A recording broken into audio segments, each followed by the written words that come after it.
Good afternoon, everybody. If you've joined us from the previous session, we're now about to start on the next one in this series of AI and technology and catering. And this is with Sajni Patel from Topanga.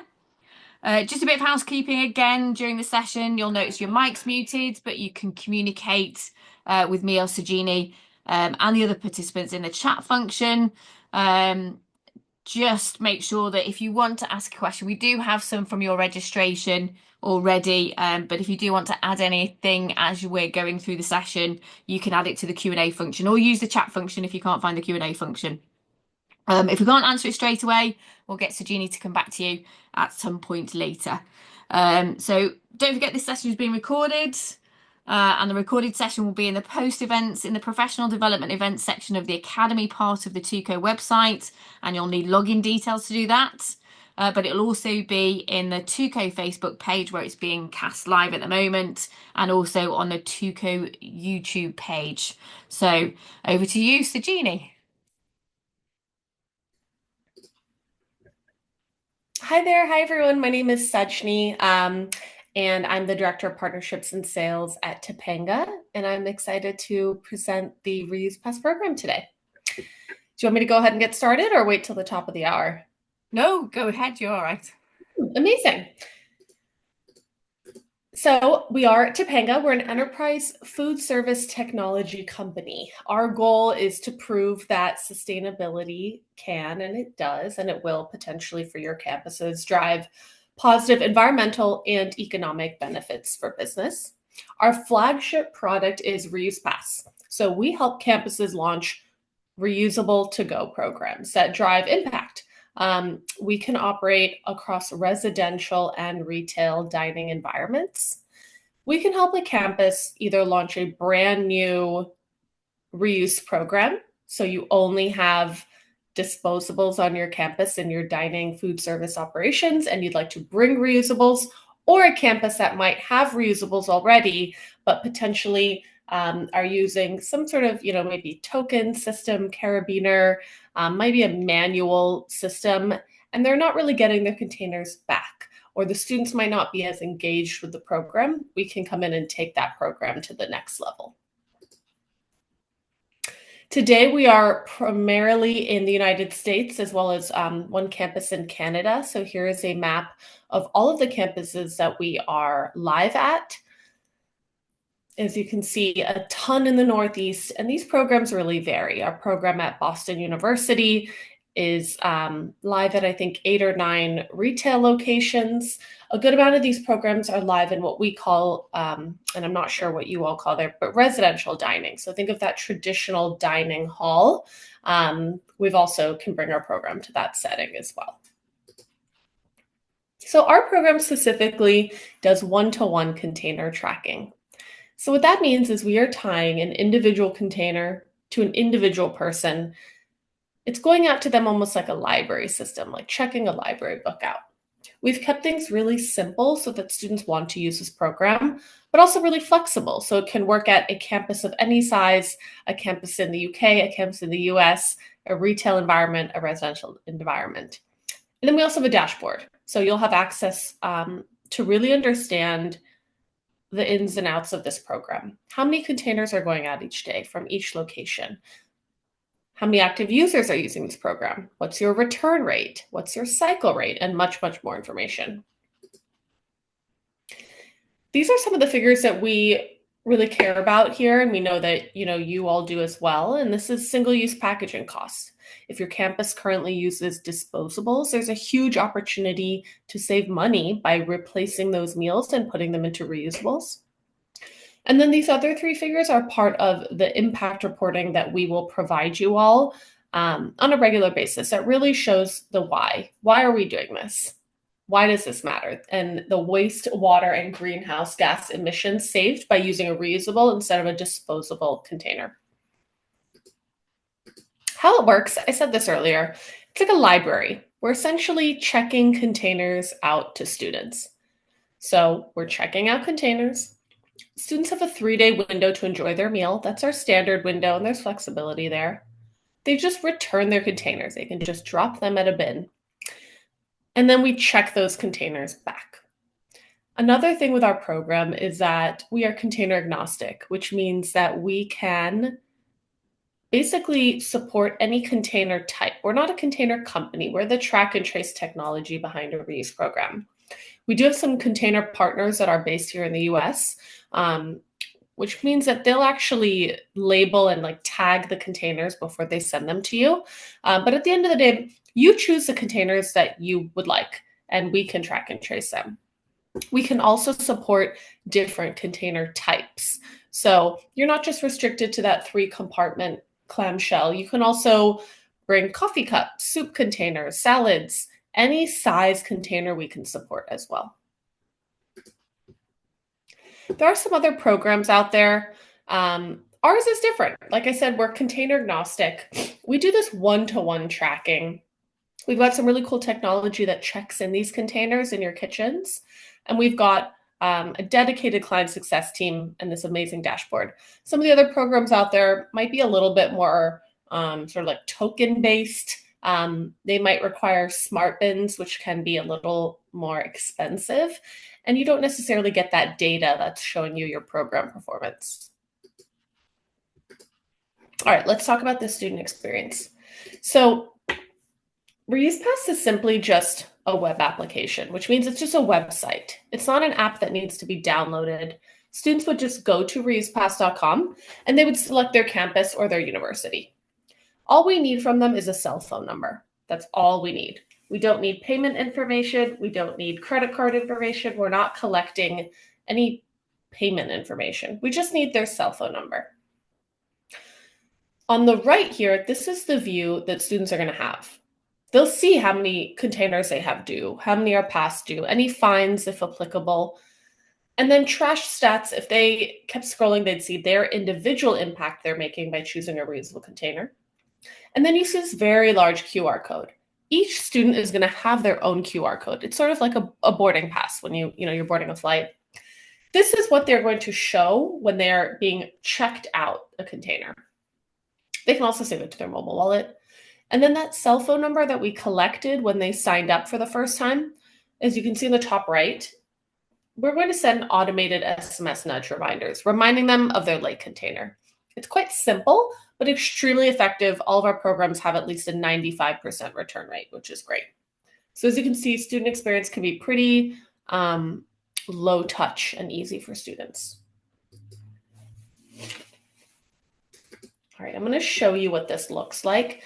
Now, like I said, our program is flexible. So this checking out moment, the container going out, is flexible. It can live if a student is entering a dining hall. It can live if they're paying at a cashier or paying at the exit. This is just an example of where it could live.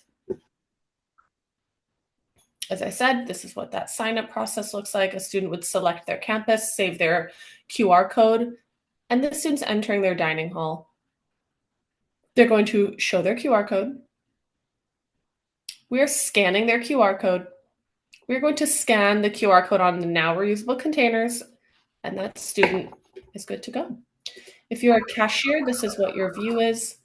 It's just an Android device with the scan app downloaded on it, and you're basically scanning both QR codes and checking this container out to the student.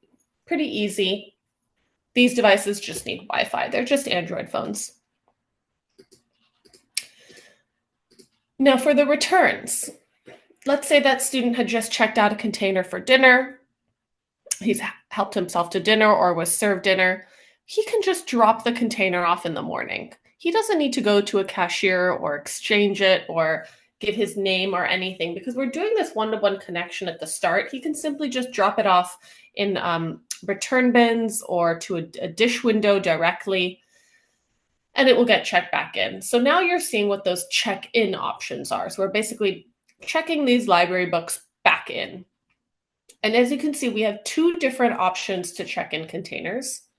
This first option is using those same Android devices, and we are scanning the QR code on each container before it goes in the dishwasher, for example. And then on the right, this is utilizing RFID. This is the second option to check containers back in.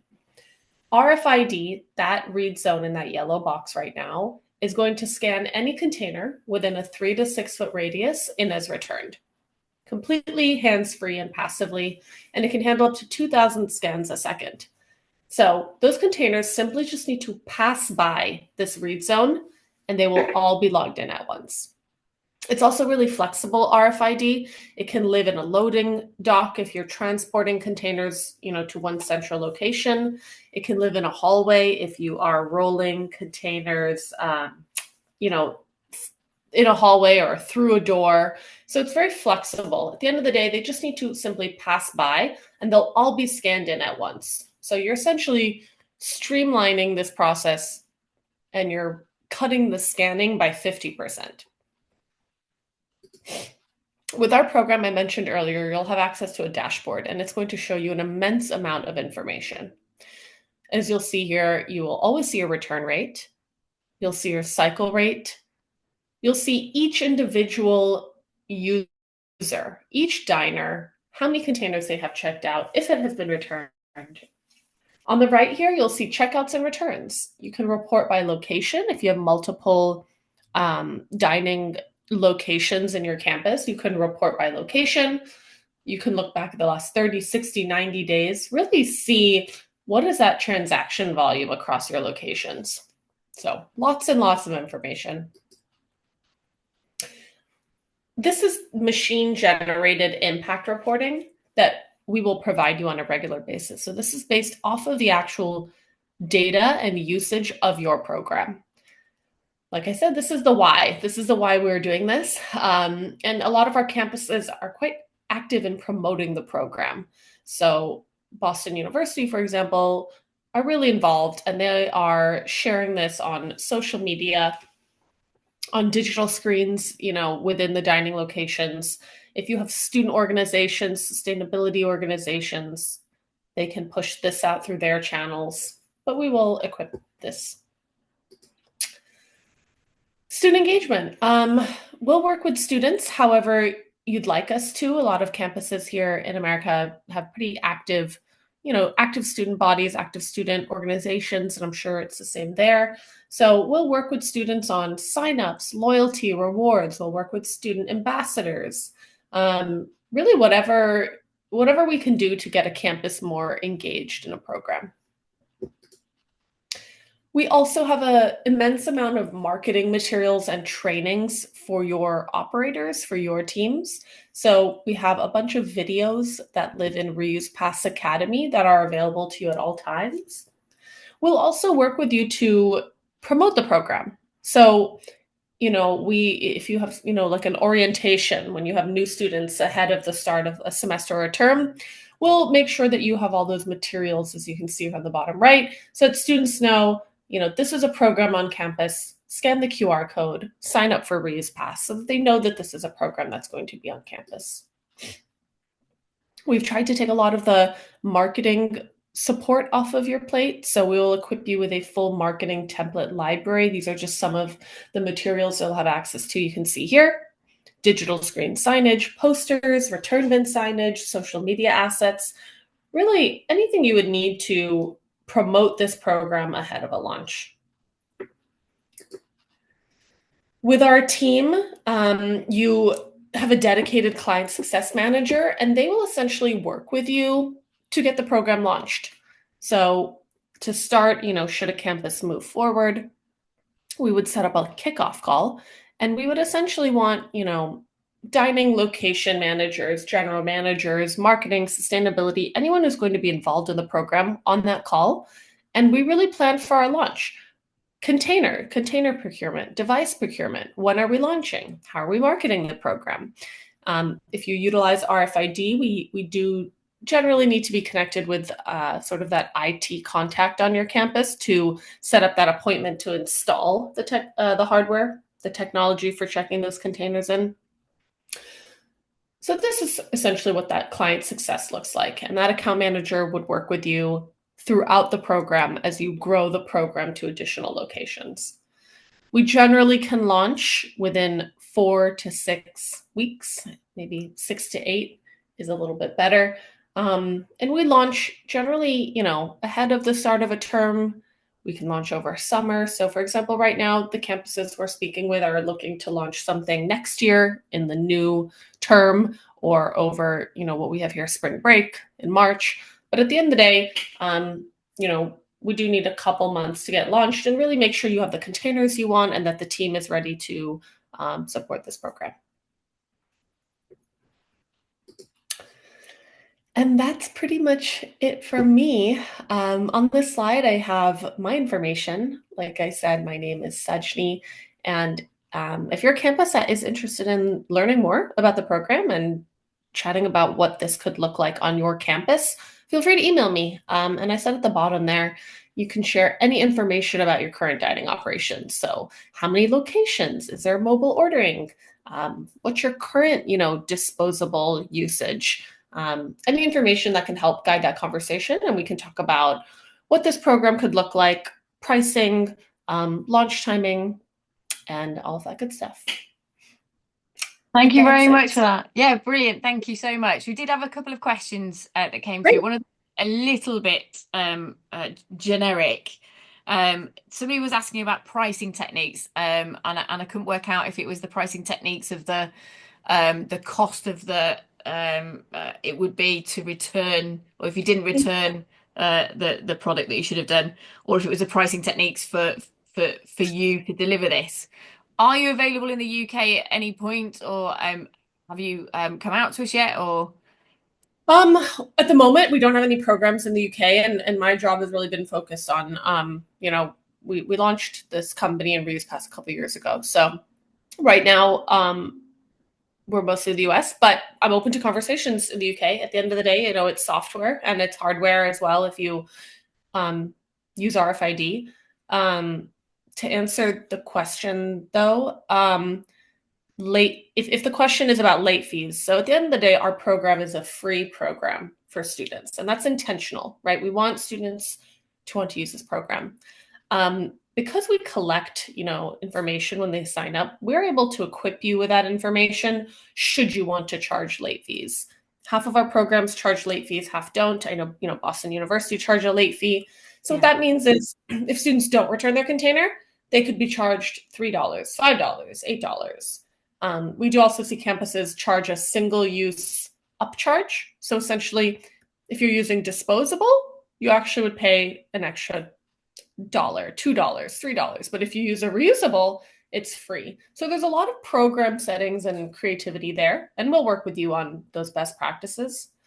And then as for our pricing, Topanga's pricing, we essentially are just an annual fee. So it's a subscription fee and it's a platform fee, and it provides you access to this Reuse Pass software in this program. And then all the client success, like account management support, marketing materials, etc. So it's simply just an annual fee. RFID, that was that box that's, passively checking in the containers. That's also an annual fee. And that includes the installation, the hardware, the software integration, etc. So our fees are simply an annual fee. And if there's any campuses that want to connect one-on-one, we can actually, I can provide some pricing, but we would love to learn more about your campus to start and how many locations, etc. excellent. Thank you. You Mm-hmm. mentioned the average timescale for implementation was 4 to 6 weeks. Um, Yes. that's for everything, for the product and or the reusable products and the software and the hardware.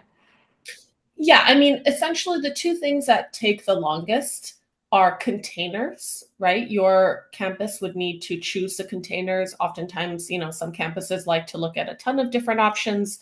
They like to get free samples, meet with their culinary or, chefs, with their culinary team. So that can take a while, meaning, some schools say, nope, we really want to take our time finding the right container. And then RFID, because we do need to work with the IT contact at the campus and actually set an installation. And I'd have to check and understand what that looks like for our RFID provider for installations in the UK.